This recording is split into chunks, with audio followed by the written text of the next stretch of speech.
Good morning. God bless what is great, good, and real. I don't have a set time of how long I will be on, but I want to get right to it because I don't anticipate it being that long. In any event, I wanted to talk about and capitalize on some of our latest dialogue for our formal releases, our long form releases, where we're at in our evolution. And I put something out around high performers, burnout, and how that might be impacting us for our life. But before we get into that, I wanted to share a law that I learned that I think is quite interesting and one that I think can have some significance for our worlds when we consider our worlds and where we are with ourselves and how we chase high performance and even how we might define the chase and the pursuit of high performance and what high performance means to you, what it might mean to me, and what it might mean to our fellow people in the world. Because we all have different definitions for how we perform, achieve, etc. So the law I want to get into right away is Weber's law.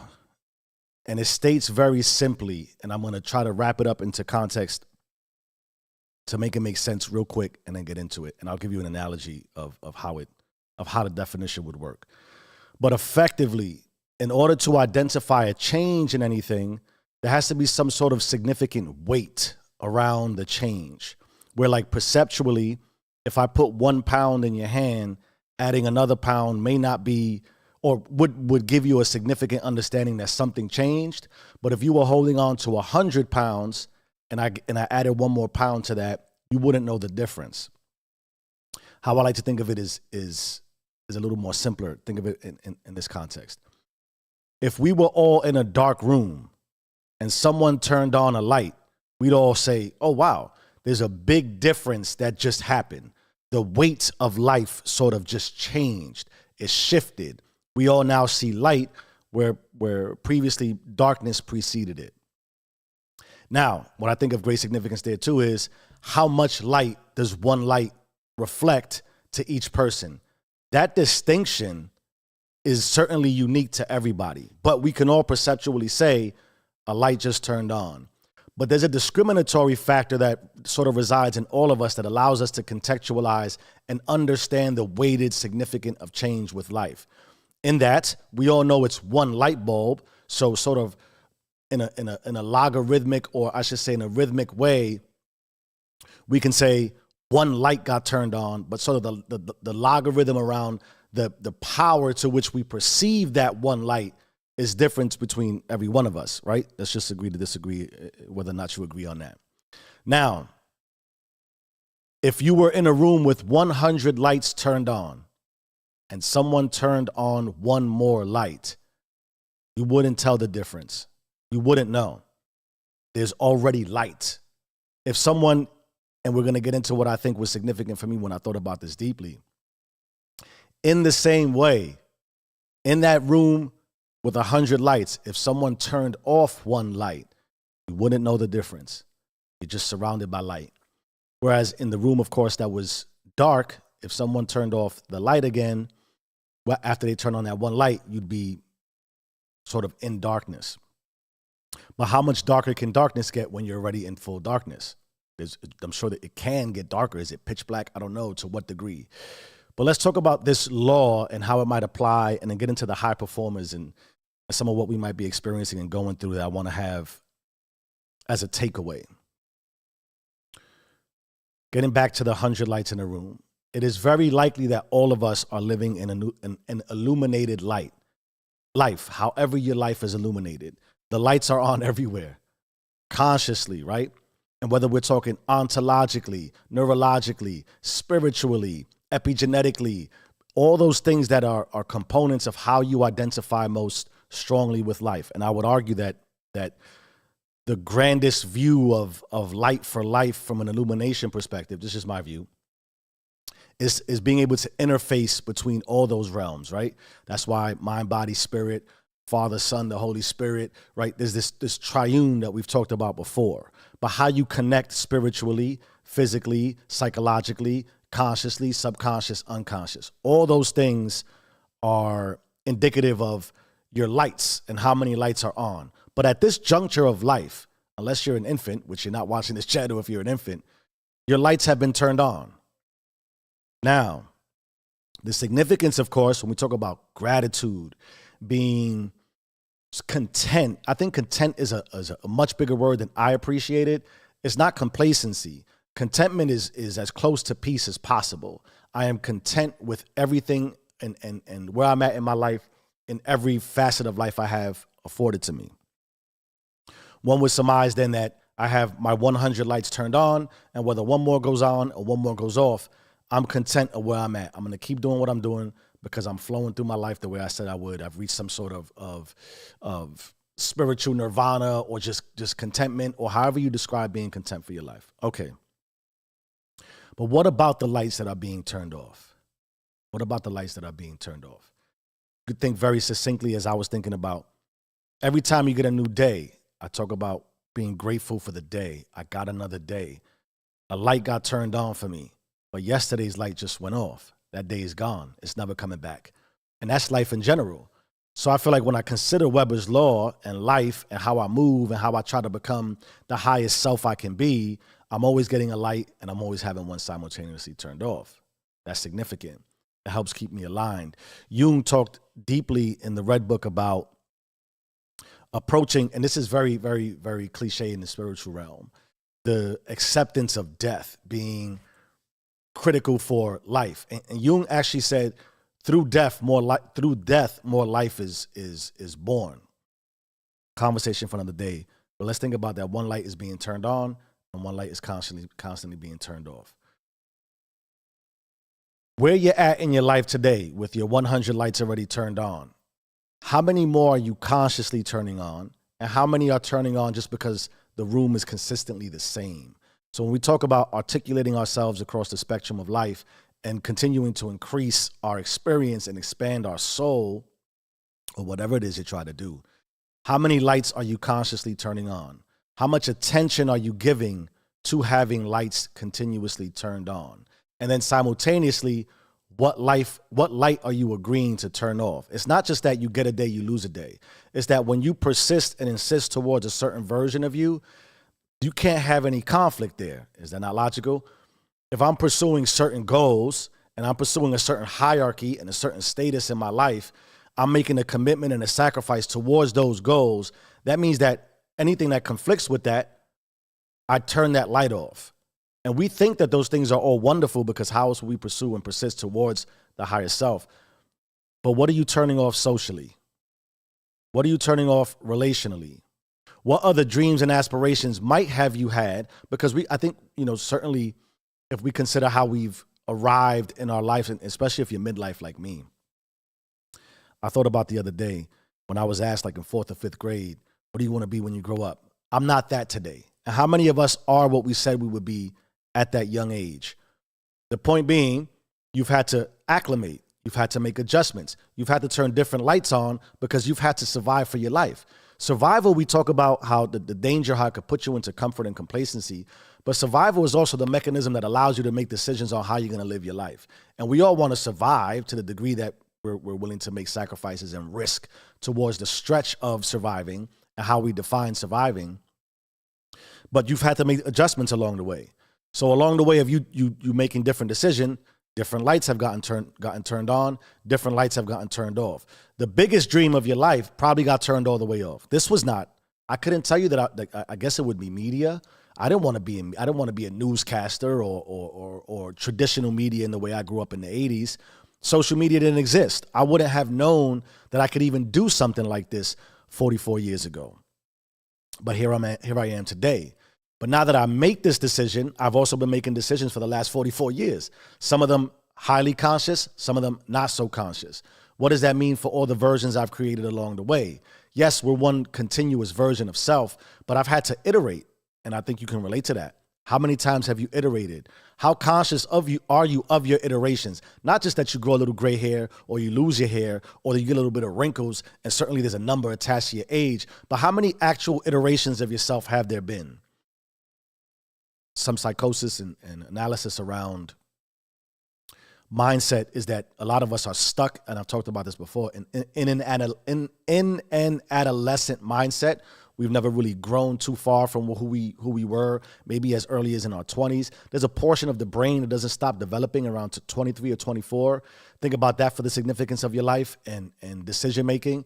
Some of us are in the same careers, in the same relationships, in the same communities, in the same environment as we were even 10, 20, 25 years ago. That has a significant impact on where we're at with the lights that are turned on and the lights that have been turned off, and how we choose not to turn certain lights on and we leave certain lights off. And then the ability to even make a determination that I haven't iterated as much as I think I might have. Over the course of this last week, we've talked about attention and focus. Your attention to your goals. What goal did you set a decade or 2 decades or 25 years ago that you haven't made no progress on? Because if for no other reason, you've been surviving. So the lights that need to stay on, that's basic in business too, operational workflow. In order for me to sustain my current existence in life, I can't sacrifice my survival and my safety. I got to continue to do this. So there may not be as much time perceptually as you think you might have. So you just keep turning on lights in the same direction. But we have to understand that as you are moving and turning on lights in the same direction, other lights are being turned off. There's certain things that you reach a certain age, you reach a certain juncture, you just can't go back to the sort of, it's not that you can't be grandiose with your aspirations, but you got to be grandiose in a different way. And you got to take everything you've made and built with all these lights here. You can't just turn them off and go fully dark. They talk about ghost mode. There's a beauty to that. Isolation, going into sort of your own dark room. And I believe if for no other reason than you're in too much of the light for your current life.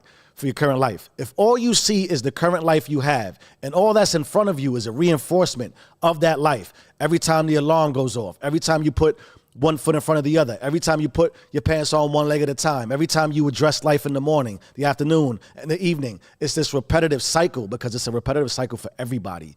So this idea that you're being programmed or manipulated, I don't think it's that conspiracy theory driven. I think that's just life. I talked very recently about the spirit of our time. The spirit of our time, there's never been a faster pace of life. There's never been a more comparative nature towards life. There's never been a closer stretch to the imagination of a life of massive abundance, because our world has never been more abundant.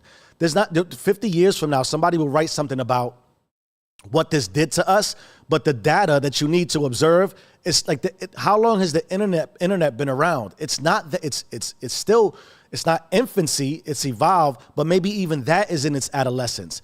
The impact of what it's done to us, we know high level what it's doing, but the spirit of our time is constantly urging you, go faster, go harder. You're not good enough. You're not there yet. Look at these people. Look at that person. Look at this community. You can't get that. You can see it, but you can't touch it. You can hear it, but you can't be it. So all those things are constantly turning lights on and turning lights off simultaneously.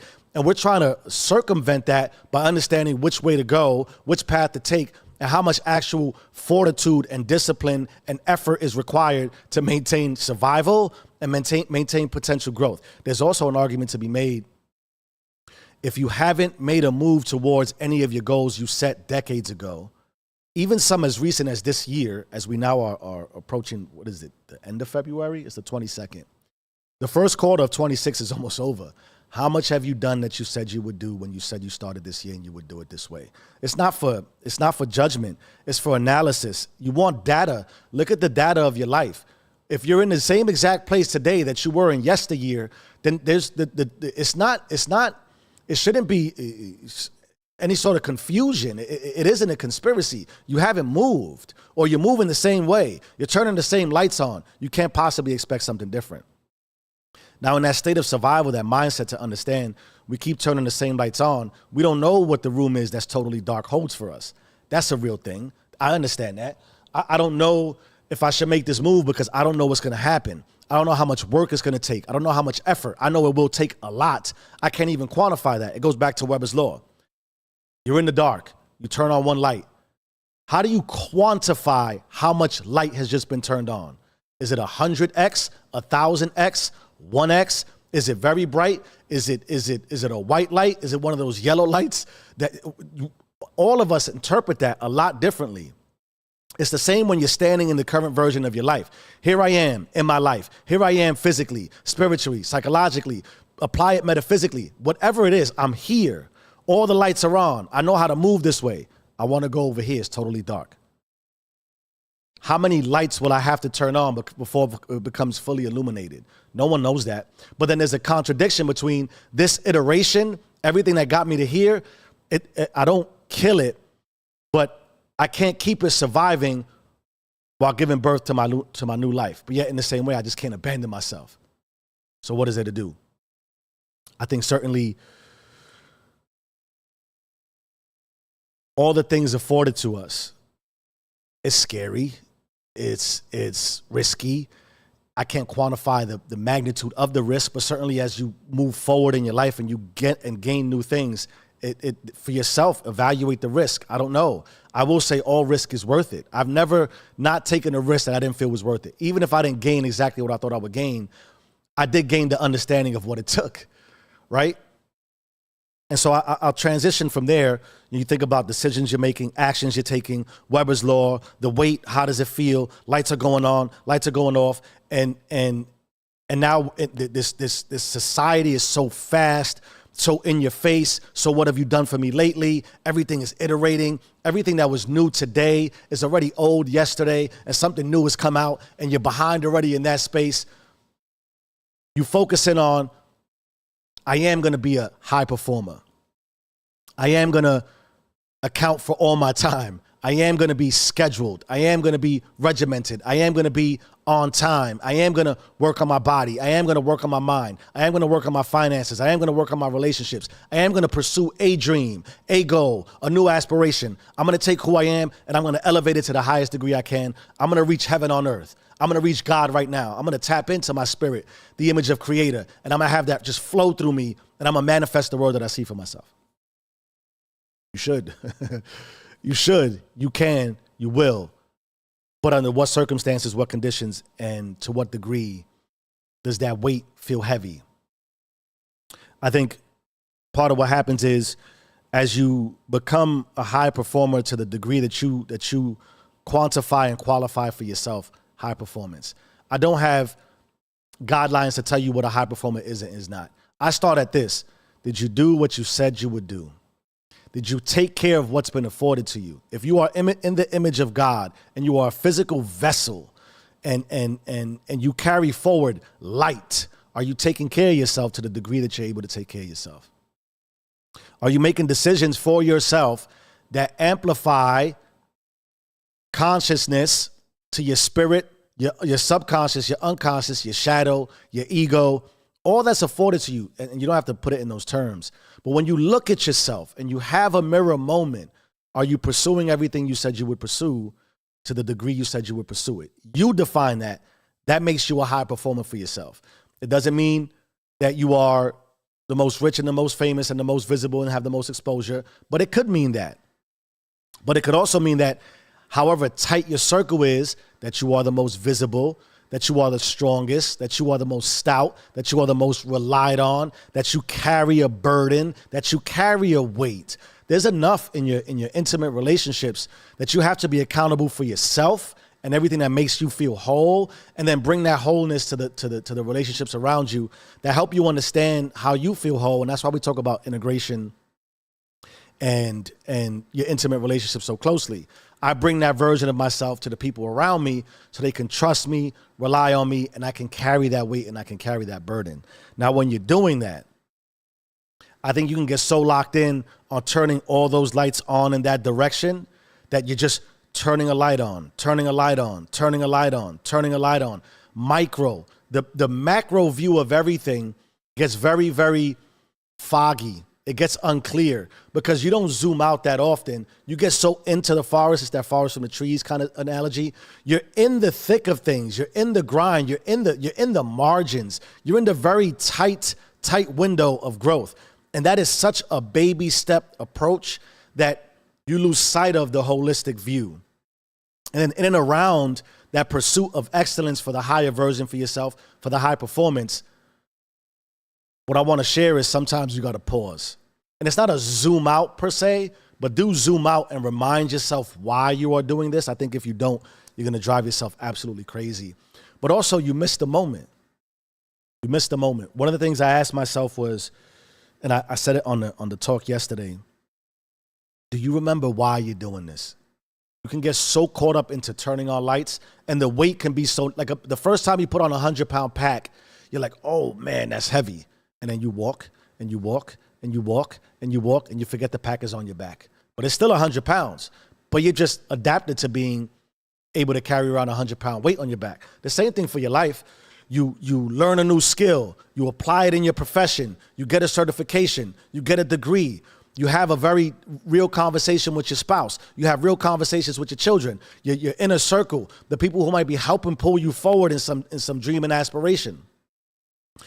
You make all those changes and adaptations that when you do it and everybody's moving in that direction, it just becomes very standard. You forget it's a standard of excellence. You forget that you've elevated. You forget to give yourself, and you don't want to pat yourself on the back too much, but you gotta be, yes, resolute, but you gotta also remind yourself why you are doing it. You gotta remind yourself what it feels like. You got to remind yourself and not just get nostalgic about who you used to be and how much easier it might have been. Like, yo, the Jeff from 5-10 years ago that I just come home, pop a bottle, go downstairs, get on my game, get on the mic, watch Sports Center till 2, 3 in the morning, rinse, repeat, be effective at work, be functioning at work, bring home a paycheck. That is, I know I don't want that, but it's so much easier. It's always pulling at you. There's always a reminder. That's why I tell you, be careful when you turn off all the lights. Sometimes you got to go back in that dark room, not to even turn a light on, but to remember that that room is still there. So it's a reminder of why you're doing it. You get nostalgic about where you came from, but you remind yourself also you don't want to do that. And then simultaneously you say, if I stop doing what I'm doing now, in 5 years, I'll look back and I'll have a big regret. But in the same way, you got to rest. You got to exhale. You got to pause. You got to measure to just kind of say, yo, I am doing what I said I was going to do.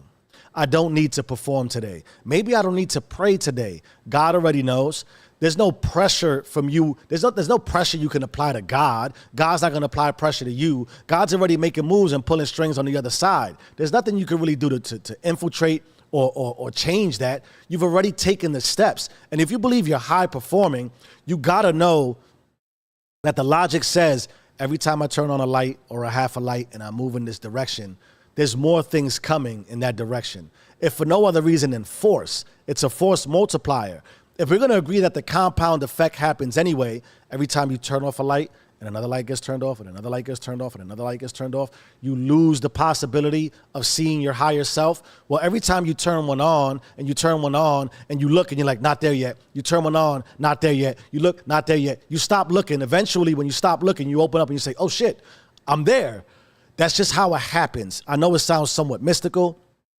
I know it sounds somewhat, I don't even know the right words to label it, but you can feel what I mean if you feel what I mean. You understand what I'm saying? It just life just happens that way. But if you're putting pressure towards high performance and you're putting pressure to carry weight, you got to give yourself the pressure to release. There's still pressure to release, to sit still, to appreciate what you're doing. Sleep. Imagine, sometimes as a high performer, this sounds egregious. Maybe you got to sleep in today. Maybe you got to indulge in some ice cream. Maybe you got to indulge in a piece of cake. Maybe you got to indulge in having more calories for today because you're so rigid around the growth that you're so worried about if I don't do it today, if I don't do it today, if I don't do it today, today might be the day I miss it. That might be true and it may not be true, but you have no control over that. You don't. And I think being a high performer makes you really grind towards what can I control? What can I produce? How can I push a little bit harder? I said it yesterday as part of the Do You cycle. Push and then release. Then push and then release. It can't be push, push, push, push, push. You'll drive yourself absolutely mad. And you'll also forget why you're doing it. Attention is critical. Weber's law, the weight you're carrying, is critical. You might have forgot even why you were doing what you were doing. But there is a moment of Saturday's my reflection Today's Sunday. It starts the week. Maybe today you reflect. Maybe today's a church day for you, very traditional in our culture. Maybe today's just a relax and rest day because you always relax and rest and you were going to do it anyway. But let it be a reminder. I won't go into a do-you cycle today. I'm going to close this out very succinctly in. If you're choosing consciously how to act for your life, and you think about Weber's law, it means that you're turning on a light, but you're already in a room full of light. You don't remember how many lights are being turned on, but you know you got to turn it on anyway. Other lights are going off. You're making sacrifices. That's great. Perform at the highest possible level. Perform in every area you can perform. Just don't forget that performance also means releasing. Letting God do the work God promised that God would do for you. God made a lot of promises to you.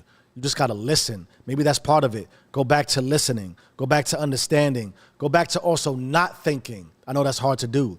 Let it all go.